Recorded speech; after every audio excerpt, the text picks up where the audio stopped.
Back to my study blog. Well आज मैं पढ़ रही हूँ मुरल्स पेंटिंग के बारे में, जो कि इंडियन आर्ट एंड कल्चर का पार्ट है। एंड मुरल्स पेंटिंग जो 543 BC के आसपास जो इवॉल्व हुई थी पेंटिंग्स, मैं उस पेंटिंग्स की बात कर रही हूँ जिन्हें मुरल्स ट्रेडिशन में कहा जाता था।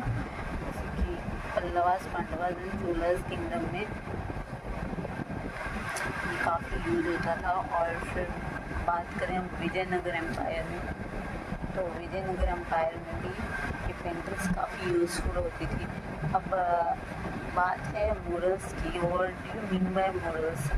इट्स सिंपली ऐसा पेंटिंग जो हम डायरेक्टली वॉल्स या केव्स या फिर किसी पिलर पे कार्व आउट करते हैं without pen, paper and page.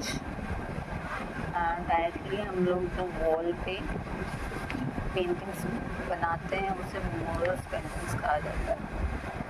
तो बात करें हम विजयनगर मुरल्स के बारे में, तो यहाँ पे बृहदेश्वरी टेम्पल का एग्जांपल दिया गया है। इस तरह से स्टाइलिश मैच्योरिटी दिखाई गई आर्टिस्ट के द्वारा। So it's a flow of lines upon modelling of figures.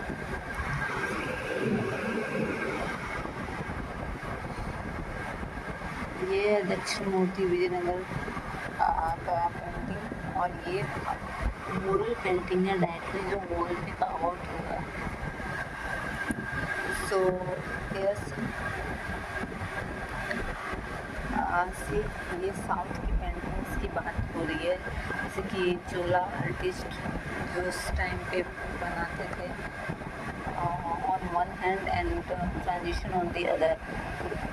But with decline of the power of the Chola dynasty in 13th century, Vijayanagar dynasty 14th century and 16th century captured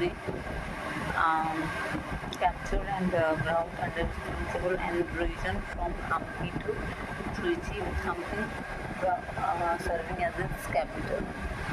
So यहाँ तिरुपक्षकुंड्रम paintings के बारे में भी हो रहा है जो ट्रिची के पास है। बात हो रही है इसकी। एंड 14th सेंचुरी में जो विजयनगर स्टाइल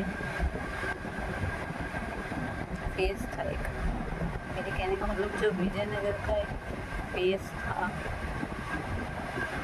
उस पूरे